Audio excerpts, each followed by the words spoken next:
Jinx is molesting my leg over here. Well, that's not weird to say at all. I'm just letting you know.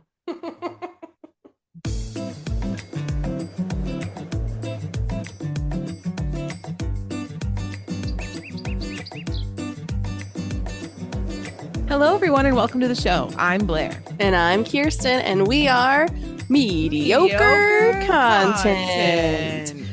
A small announcement, if I may, just very quickly.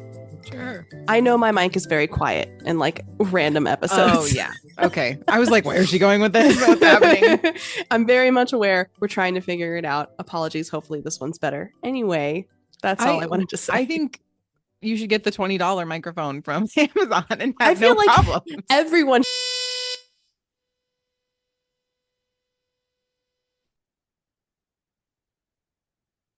What just happened? Microphone out. Oh my God. It just like beeped really loud and then it was like done. Oh, can you not hear me now? I can hear you now, but it definitely cut out for a few minutes. I'm telling you, my computer has been my like God. rejecting all of my stuff. So I just got a pop-up that said that it didn't like my headphones, it didn't like my microphone, and it didn't like my camera. And now I'm back. Great. Woo! Great. This is not going to be a problem, right? You know what I really think it is? What? I think it's because Lynx puts his little furry booty between the wall and my computer, and I think he wiggle jiggles the little cords, and I think if I were to go back there, some of them are loose, but to get back there I would have to be a little furry cat boy to go back there and fix it. It all goes back to cat butts. It really does. It's all about cat butts. I also think that, you know, maybe it's time for Lynx to get a job. Agreed. We should teach him how to fix the computer so that way we can record our podcast without having any problems. Better yet, just don't freaking mess with the computer at all, son. Also possible, but is that likely? No. If he's going to be back there, he might as well be productive. That's true. That's what I'm saying. Yeah. That's true. Hopefully this little blip did not make me quieter, however, after I just said it. Yeah, I don't know. We'll find out. We'll find out. Yes, we will. Anyway. Yes, we will. All right. We hope everybody had a good week. This is the intermittent time between Thanksgiving and Christmas that everyone's kind of like, what's going on? We're so busy with all of our things and buying presents and doing the things and true, you know. Well, so have you finished your shopping though? Oh girl, no. Right? Are you kidding me? Right. Please. I'm also trying to figure out how I'm going to ship everything to all of my people without spending a small fortune. I was just thinking that this past week. You have a much further distance to go than I do. Well, yes. Thank God for the U.S. postal system, however, because they rake flat rate boxes, and I think that will be the best thing for me. But we'll see. Absolutely. We'll see. We'll see. But yes, just remember to take time for yourself and breathe during this somewhat tumultuous time in terms of the holidays, because it's not great for everyone and it's very stressful for most. So, Indeed. All right. Before we get started, let's talk about how we're not experts on anything. And if you have come to the podcast to get any kind of advice, we are not the place to get that information at all. We are the place to learn about things that have not crossed your typical algorithm for you page, what have you. So yeah, just bear with us. Also, this is kind of scary for the Christmas season, in my opinion. I'm sure Indeed. Kirsten will lighten it up for us as she does. I try. But yeah, so just keep that in mind as well. If you're looking for like a cozy little Christmas podcast, this is it. Oh, not what we're doing today. This is perfect. But you have the good news this week as well. Yes, I do. So you're going to hear me yak for a few more.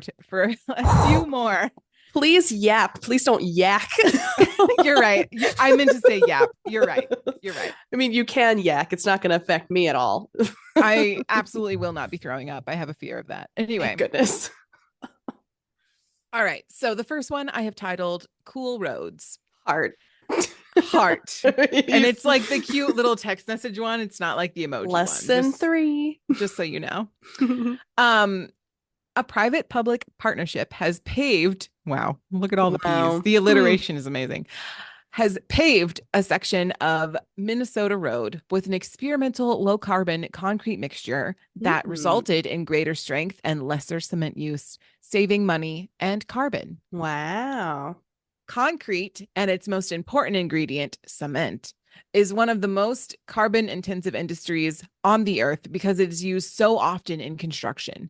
It has virtually no parallels for the ease of use, versatility, and structural properties, but emits about 0.6 tons of carbon per 1 ton of cement mixture produced, according to the Imperial College London. Goodness.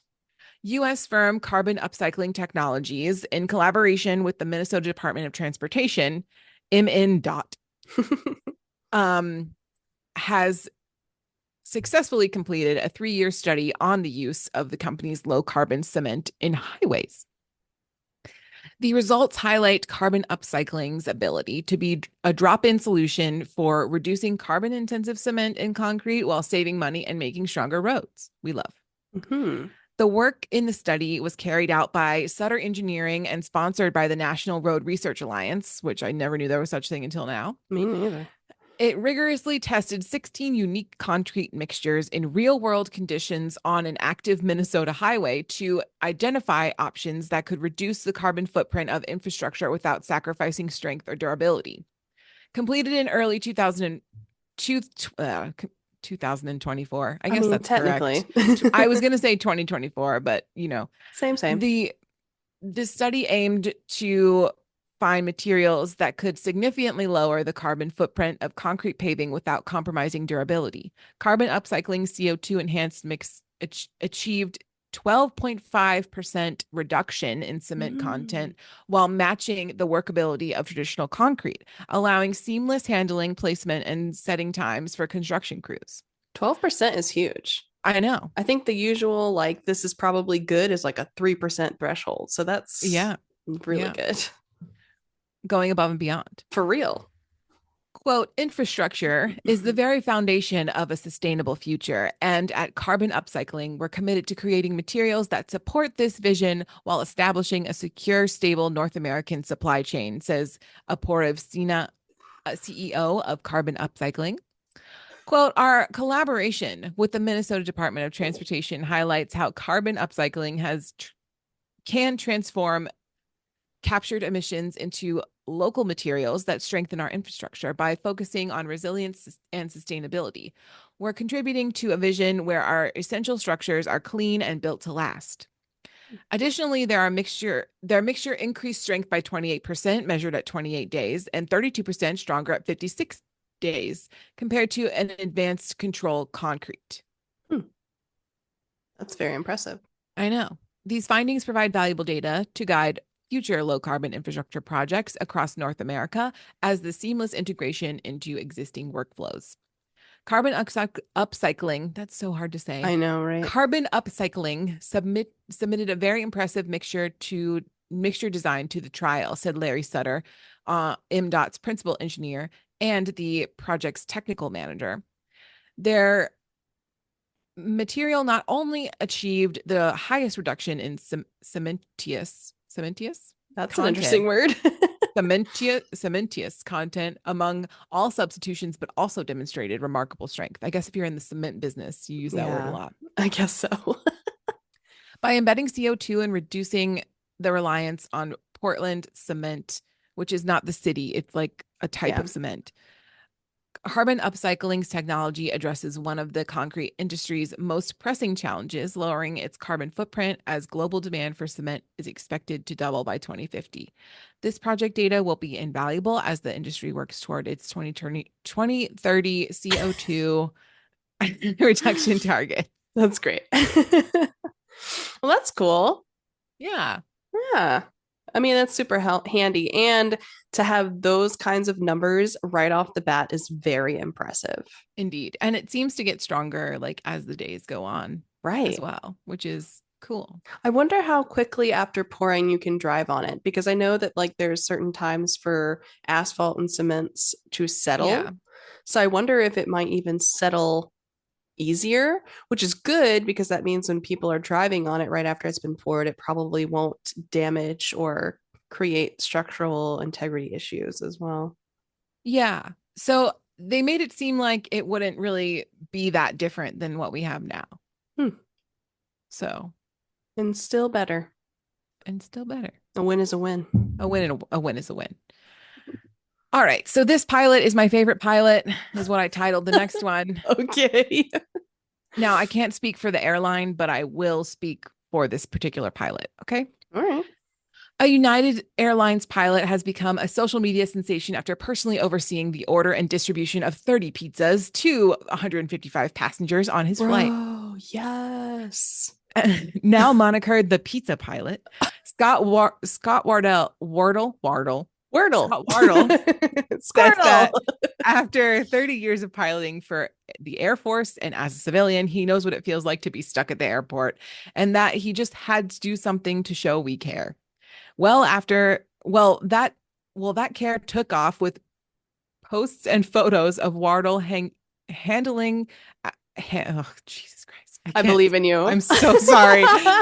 Handing out pizzas using the check-in counter at the gate as a kitchen counter going viral. Bro. The story began when Boise-based Wardle was all set for a flight to Phoenix via Houston.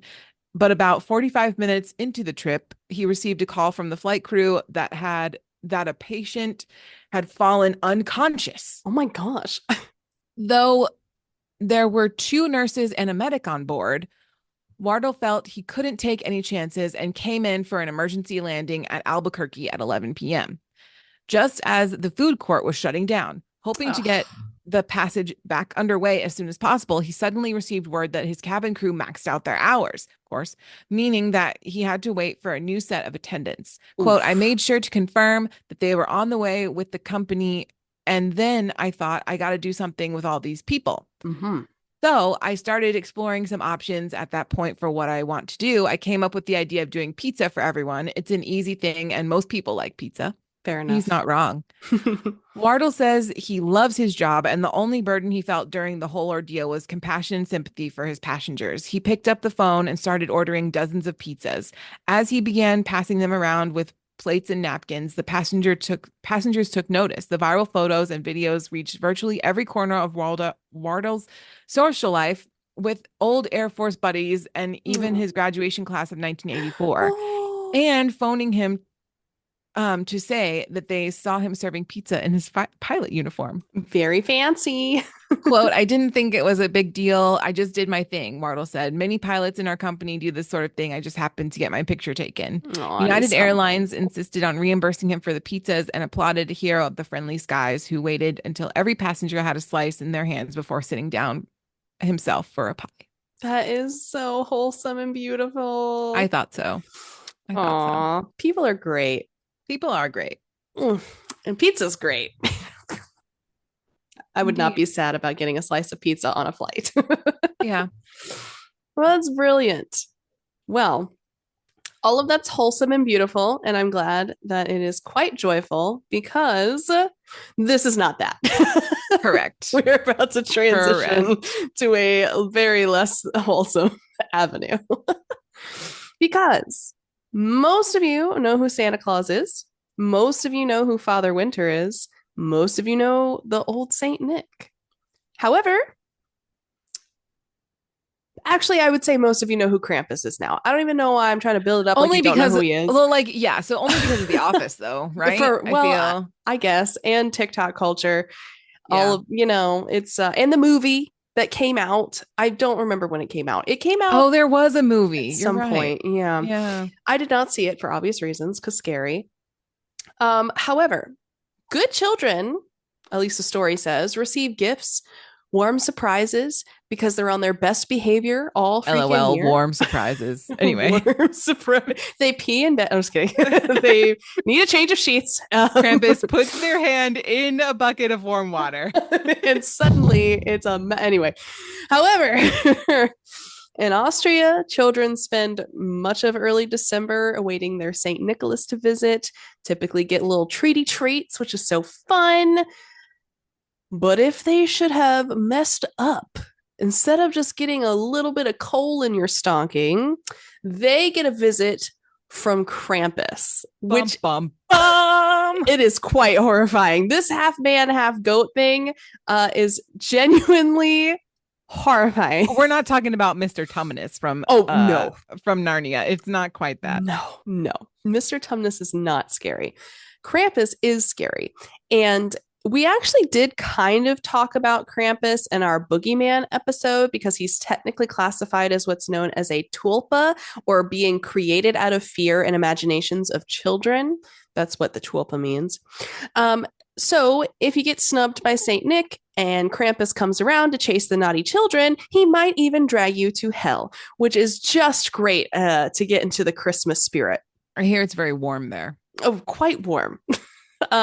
European versions of St. Nicholas have long had this scary counterparts, such as Belsnickel and Nicht Ruprecht, which again, we've actually talked about in our October episode series, and they will also dole out some punishments, and we'll cover a little bit of that later. Krampus and St. Nick's other bad boys have their origins in pagan celebrations of the winter solstice, and later they do become part of Christian traditions in which St. Nicholas visited children to reward them between December 5 and 6th.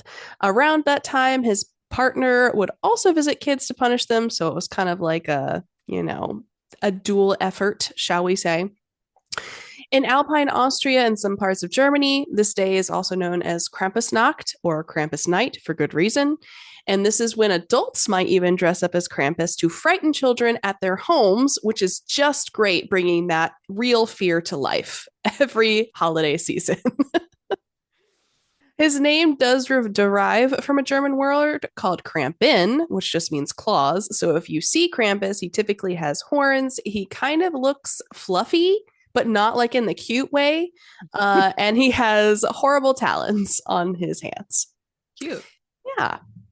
Like Edward his Scissorhands, but not quite. Correct. Yes. But more fluff. More fluff. So children may have also seen Krampus running through the street during Krampuslauf, also literally translating to Krampus run.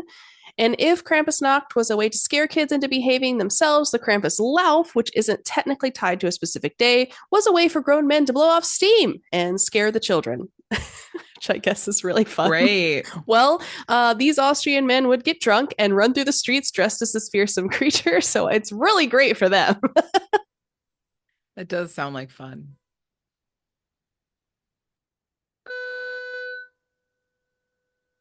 Oh no, her mic went out. Oh Lord. I don't know why it's doing that. Oh, it's back now. It's back now. Okay. But they do continue to be present today. So if you go during this time frame, that's what they be doing, which is wonderful. Super great.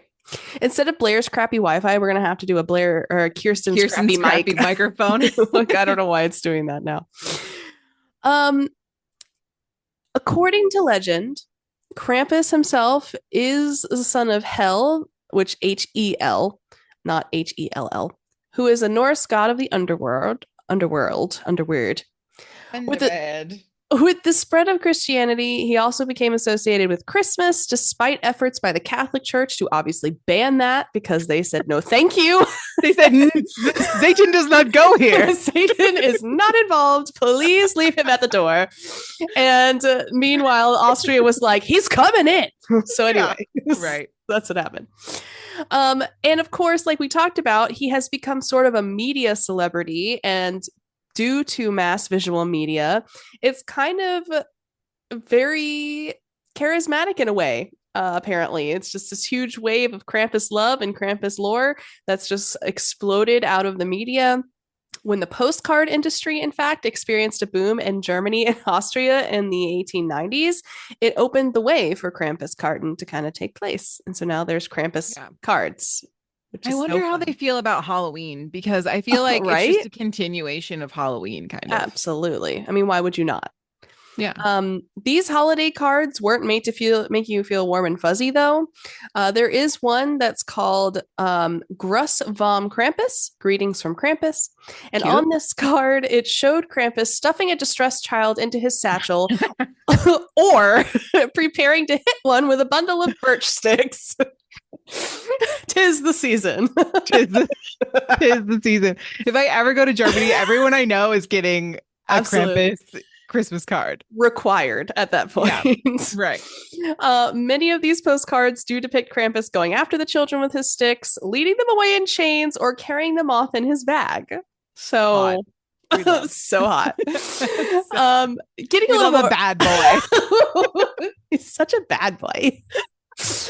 Daddy Krampus. Anyway, getting a little more personal outside of Daddy Krampus. Oh God. There were also cards that were a little more adult themed in nature. Krampus cards in the early 20th century do show him punishing children, but they also show him proposing to women, which is not where I thought that conversation was going to go when I looked at this article. We were on track then. Oh, yes. We sussed it out. We got absolutely. It. Right. You know how there's like a mask trend right now? It's still true. So anyway, in some cards, Krampus is portrayed as a large woman whipping tiny men with her birch sticks and carrying them off in her satchel. So that's great. In another one, there's a smiling woman who will dangle a defeated looking Krampus in the air, holding his bundle of birch sticks behind her back. So you can draw your conclusions on those. So basically the only thing that can defeat Krampus is moms. Moms who really need a great Christmas night. That's right. A very specific Christmas night. I love it. I love it so much. This is wonderful. It's fine. This is the best lore I've ever heard. You're welcome. This is great. You asked me to keep it light. Anyway, so for over a century, most Americans probably never saw a Krampus card, didn't know who he was, but that changed in 2020. See, I was going to do your 2020 something. 2004. 2004.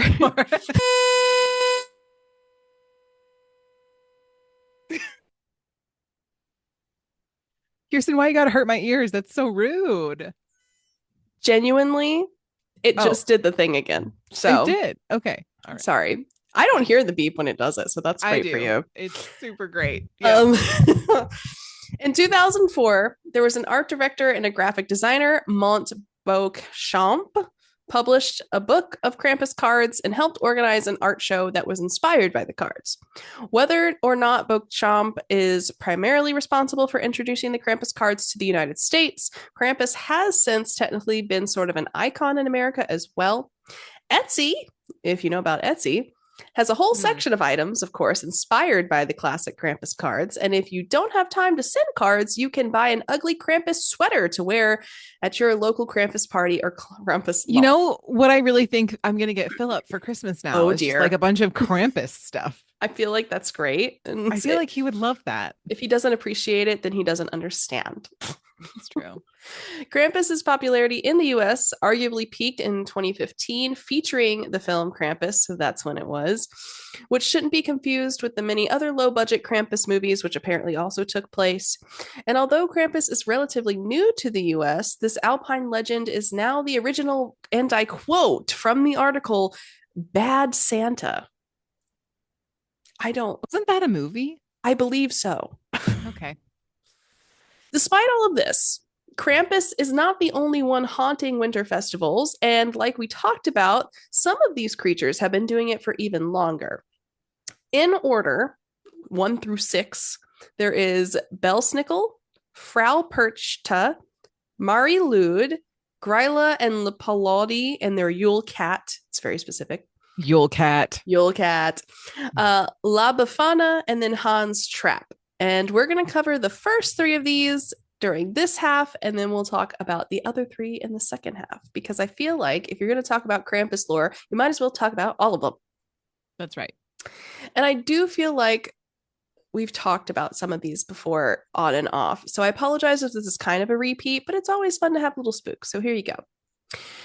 Belsnickel is a crotchety, fur-clad Christmas gift bringer In the folklore of the Palatinate region of southwestern Germany along the Rhine, the Saarland, and the Odenwald area of Baden-Württemberg. Hopefully I said that right. Bless you. You're welcome. Yes, thank you. I feel like I picked it up pretty well. Sorry, yeah, no, you did good. I don't speak German. The figure is also preserved in Pennsylvania Dutch communities and Brazilian Germany communities randomly. Belsnickel is related to other companions of St. Nicholas in the folklore of German-speaking Europe. He may have been based on an older German myth, Knecht Ruprecht, a servant of St. Nicholas and a character from northern Germany. Unlike those figures, though, Belsnickel doesn't actually accompany St. Nicholas, but instead will visit alone and combine both the threatening and benign aspects, which other traditions are divided between the two as companion figures, which is like what Krampus and St. Nick are. When people immigrated to Pennsylvania, which is why it's there, they brought their German traditions with them, which is why it's there. And it was known in Pennsylvania as early as the 1800s-ish. And amongst the Pennsylvania Germans, Belsnickel is the character who visits homes prior to Christmas to check on the behavior of the children. Ah, so it's like Elf on the Shelf. Correct. We're looking out for you. Yeah. This tradition means that Belsnickel would show up at houses about 1 to 2 weeks before, which is very similar to the Elf on the Shelf. Mm-hmm, and he would, quote, often create fright because he always knew exactly which of the children had misbehaved. Mm-hmm. He knows when you're sleeping. He knows when you're awake, I guess. Is kind well, and I feel like mom and dad are a prime informant for in sure. This particular situation. Absolutely. As is most of the cases for all of the winter traditions. Mm-hmm. He would rap on the door or window with his stick, which is dad outside freezing his butt off, rapping the window with a stick. And often the children would, of course, have to answer a question for him or sing some type of song. In exchange, he would toss candies on the floor like a heathen. And then if the children jump too quick for the treats, they may also just get smacked by the sticks, which is great. That seems good. You can have them, but not that fast. So that's that. If you want to know what he looks like, he is a man wearing furs because, again, he's very crotchety and fur clad, as we talked about in the beginning. But he also sometimes wears a mask that has a really long tongue. And I don't know if that's suggestive or not, but I think the women who are all about Krampus may be interested in Belsnickel, and I'll leave it at that. He is typically very ragged and disheveled. He wears torn, tattered, dirty clothes, carries, of course, his Switch so he can whack the children and the windows. Not the Nintendo Switch, just to be he doesn't very have, clear. The Belsnickel has a Switch Lite, actually, and also a pocket full of cakes, candies, and nuts for children. As do I. Am I Belsnickel? Are you Belsnickel? Wow. Oh, God. Crazy. So anyway, that is number 1 on our list. Cool. Yeah. I also feel like, so this is a great series because while I feel like there are many, shall we say, male entities in a lot of winter festivities, the fun part is in winter festivities, there's also some female winter people. And I feel like you don't really hear, outside of gods and goddesses, I feel like you don't really hear a lot about a lore with other womanly characters. Yeah. No, you're right. Women typically are portrayed in the holidays as like lovely and wonderful and angels and stuff like that. And, you know, grandmas, you know. That kind of thing. True. Because like Mrs. Claus is a grandma, right? For all intents and purposes, right? Right. But there's not like, you know, Mrs. Krampus, you know? Right. No, totally. Yeah. You're right. So because this is wonderful, we actually have Frau Perchta, and it isn't as well known, obviously, because I hadn't heard of her before this. Mm-hmm. Mm-hmm. But she's actually a staple in the Alpine regions of southern Germany and Austria, but relatively under the radar still in North America, which is why I'm telling you all now. She is also known as just Berchta or Bertha, which is great.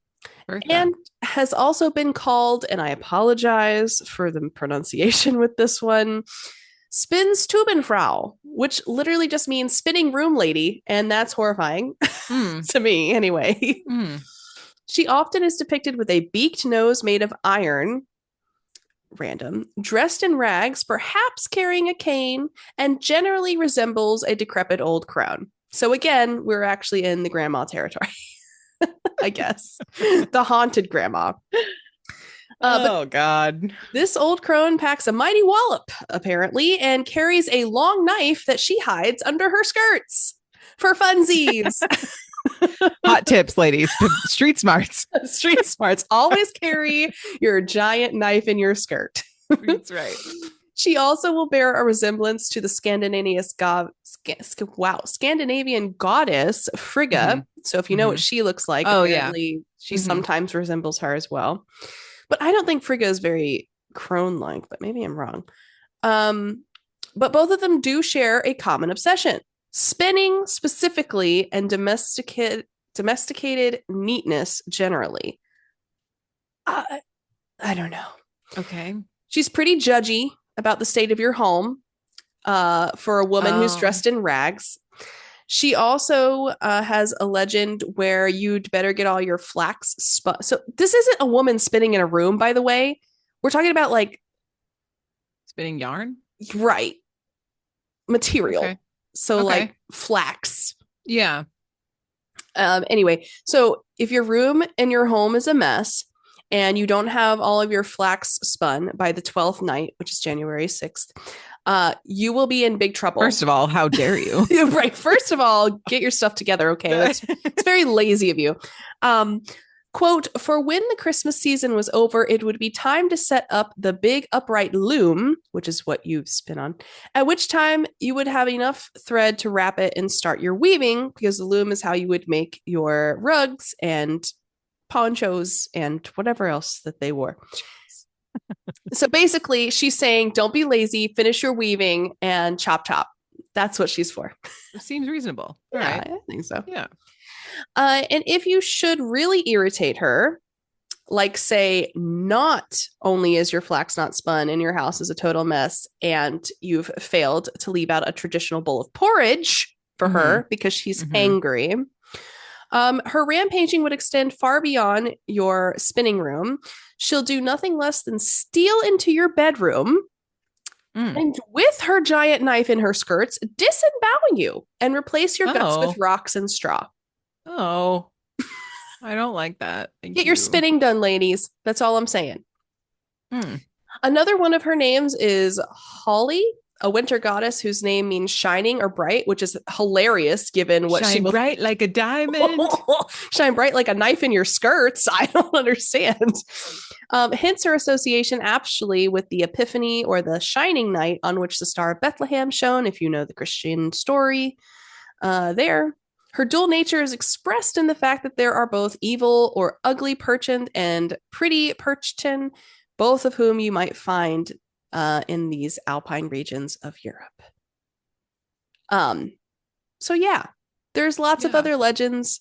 She apparently will also fly through the night sky, attended by an army of lost souls. She has an army of servants who are visually nearly indistinguishable from our Krampus demonic kind of looks. Cute.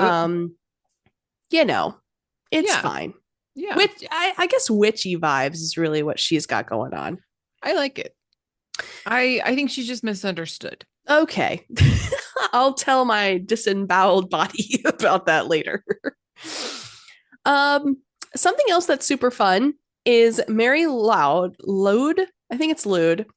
And the origins of Mary is that she is a horse, kind of. Okay. And very mysterious as such. One Welsh translation of it is actually Grey Mare, which is where the horse comes from, and connects it to pale horses, specifically in the Celtic and British mythology, many of whom can cross over to the underworld, which is specific to her lore. The other translation, however, is Grey Mary, which is why she is a she. And some scholars have linked her specifically to a legend connected to the nativity story. A pregnant horse sent out to the stables when Mary, who gave birth to Jesus, she spent dark days roaming the land, trying to find somewhere new to have a foal. And many Mary fans, because it's spelled Mary or Right. Mari, Right. believe the character to have come from pre-Christian pagan origins. Obviously impossible to prove. So it's like Mary gave birth to Jesus, and then Mary Lude gave birth to the foal. Similar meshings of stories there, Okay. apparently. Mary is taken around a village traditionally, often between Christmas Day and Twelfth Night, which again is January 6th. She is dressed with festive lights and decorations and is usually accompanied by an ostler, and in some regions in the Swansea Valleys, other folk characters like a jester and a lady. This brings the tradition closer together with mummers' plays, which is a tradition of performances by the working class in the 18th century. And when the groups get to a house, they sing Welsh language songs or wassails, or even more traditionally, indulge in a ritual called pinco, which is an exchange of rude rhymes with the person who lives there. So they come to your doorstep, insult you, and then go on their merry way. Right. Which is very fun. Seems very good. festive. Yeah. Yeah. If you want to look at pictures of her, it's very fun because it's basically like a horse skull shrouded in veils and different Oh. fabric. And I believe, if I'm not mistaken, the fabric is usually very colorful or has colored prints on it. So feel free to look it up. If Mari and her gang get entry into the household, it is said that you will have good luck for the year. She's also well known to be a little mischievous and try to steal things from your house and chase people that she likes, which is really random and fun. Yeah. Yeah. The first written record of Mary Lude is in the J. Evans book from 1800 called A Tour Through Part of North Wales. And although the tradition is best known for its practice in the Glamorgan and the Gwent, it has similarities to other hooded animals, such as in Britain, like the hooding in Kent, the broad in the Cotswolds, and the old tup in Derbyshire, which also involve a group of poor people trying to find food and money in the harsh depths of winter. Entertainment, very big here. A little bit of menace. You got a dead horse's skull appearing in your doorway. Kind of scary. Yeah. And then Welsh Methodists and other Christian nonconformists actually criticized Mary Lude, go figure, in the 19th century. The Blonow Gwent-based Baptist minister, which is such a mouthful, Reverend William Roberts, called her, quote, sinful, which is very specific and pretty general. Yeah. In a 1852 book called The Religion of the Dark Ages, although he also transcribed 20 verses of Mari's performance. So wow. I kind of feel like you can't really call her sinful and then translate her performances. I don't know. Yeah. It's weird. Anyway, only a few of the possessions of Mary or Mari were left by the 1960s, including the Pencoed near Bridgend, and then a pen church near Cardiff. I don't know if I'm saying that right. She's a horse. I don't know. A Christmas horse. Very fun. Yeah. Christmas horse is fine. That's fine. Yeah. And so with all of that folklore, I will give you a break. And then when we get back, we'll get to talk about the Yule Cat. Yay.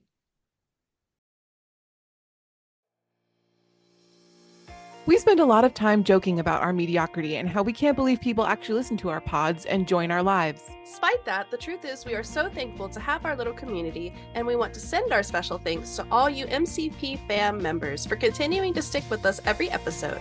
It does not go unnoticed. It might be cheesy and a little cliche, but we truly want to thank you for listening to our pods and engaging with our content as we slowly grow our platforms.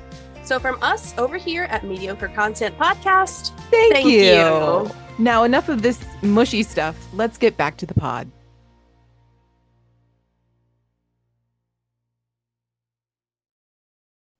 Welcome back. Now that we get to talk about the Yule Cat, we have cats, which is great. Yes, look at this one. He's playing dead on the floor. And your mic just went out. That's fun.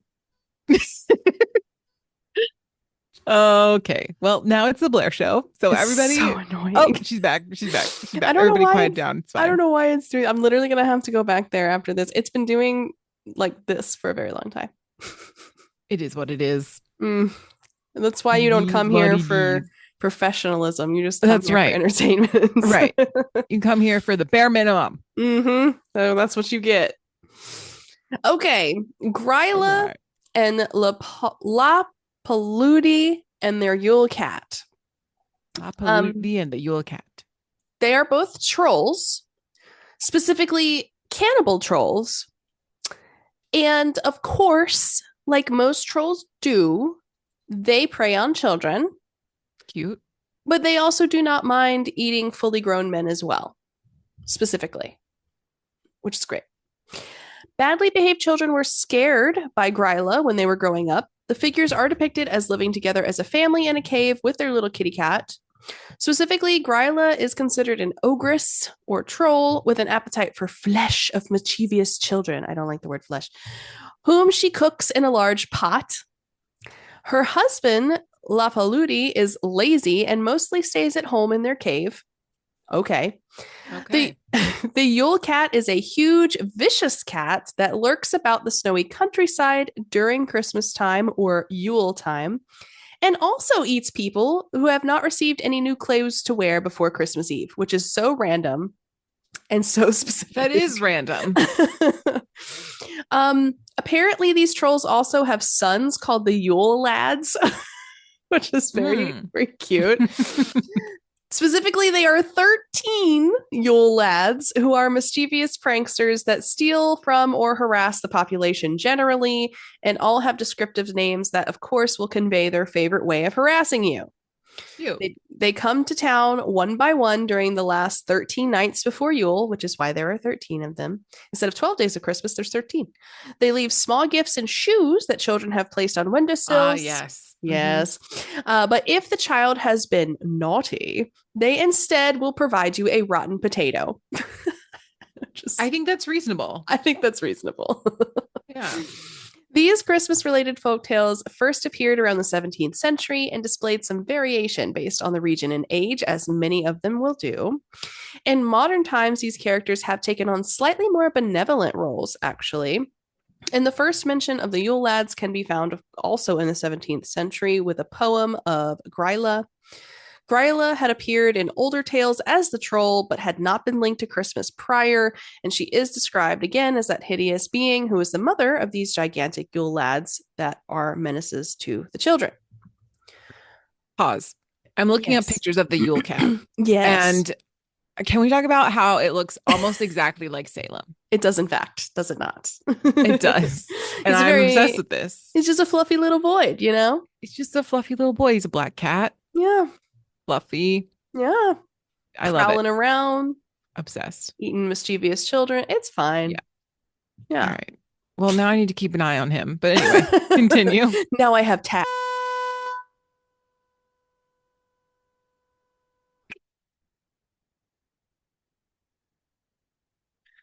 Silenced once again. Always. They were used to frighten children into good behavior, similar to the boogeyman. The King of Denmark objected to their use as a disciplinary tool, actually. And in the late 18th century, a poem mentions the 13 of them. In the 19th century, there was an author that drew inspiration from the Brothers Grimm and began collecting these folk tales. Sure. His 1862 collection is the first mention of the names Yule lads. And in the 1932 poem, The Yule Lads was published as part of the popular poetry book Christmas is Coming by Icelandic poet Johannes Kotlum.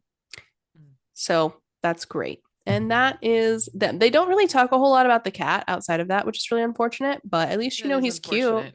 Yeah. Our next entity is La Befana.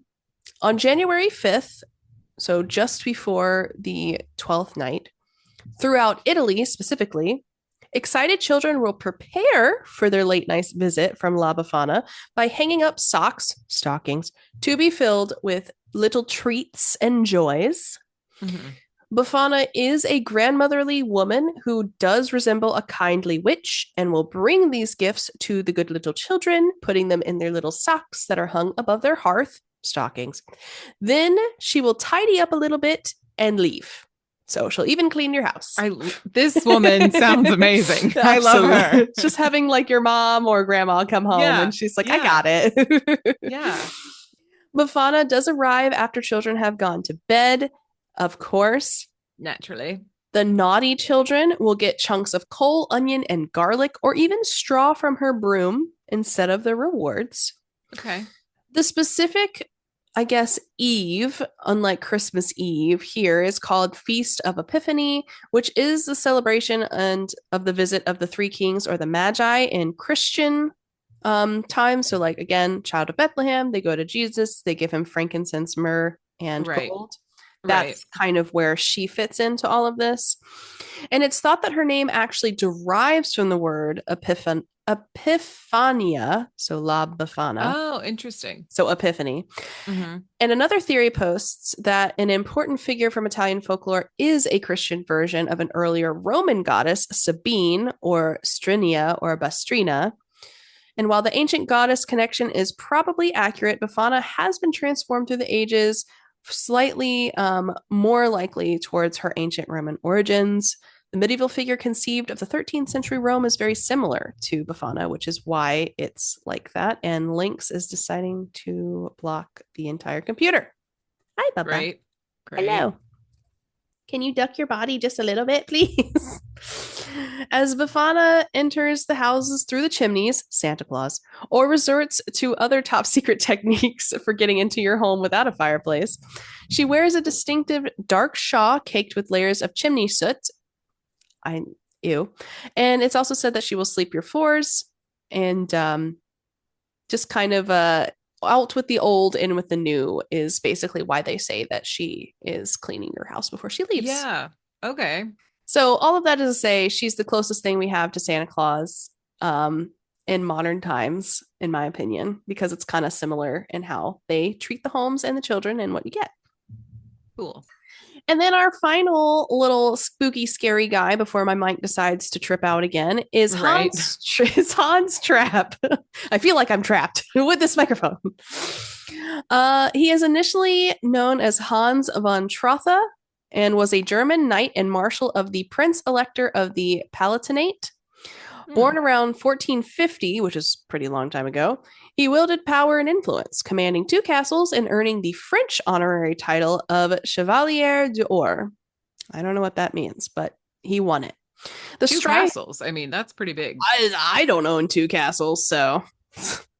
The strife that unfolded, however, between von Trotha and the church led to his excommunication, and it kind of mirrors what's considered the power struggles and conflicts of the time.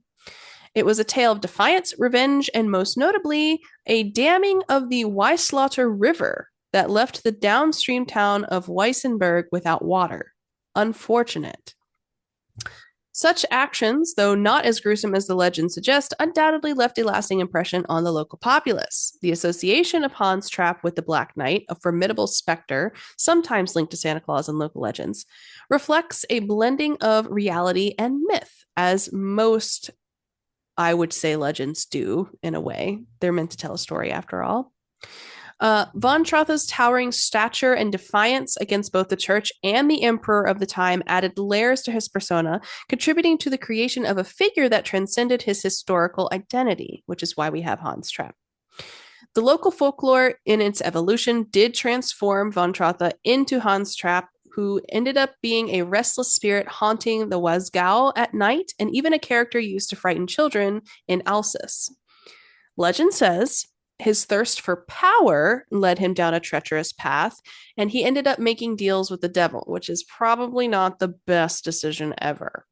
Not usually, no. Not usually. Trapped with his dreams of power shattered, retreated to the misty mountains of Bavaria in Germany, and here in his makeshift home, he brooded, which is what you do when you're Sag, and his once human desires twisted into something darker and sinister. It was during his isolation he developed a taste for the forbidden human flesh, which I don't know. I mean, if I was sitting in a dark room in the mountains, maybe I would too. I don't know. He transformed into the Christmas scarecrow, draped in straw and waiting on desolate roads for unsuspecting victims. One fateful day, A young shepherd boy, innocent and tender, specifically, is what this article says, which is gross, crossed paths with the frightful figure. Trap, with a heart colder than the winter winds, stabbed the poor lad with a sharp stick, and then carried his body to his lair, sliced him into pieces, and then roasted him and ate him. Yum. Yeah. But lo and behold. But lo. I just had to do that because I felt that would be fun.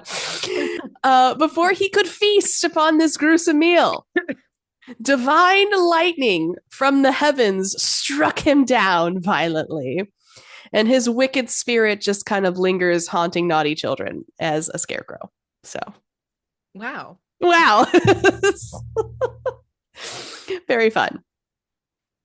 So that's in a stunning turn of events. The child wasn't eaten. Yeah, he was just sliced to death. Right. And yeah, you know what's really unfortunate? At that point, just eat me. You just left me on the table. You got struck by lightning, and I kind of feel like it's a waste.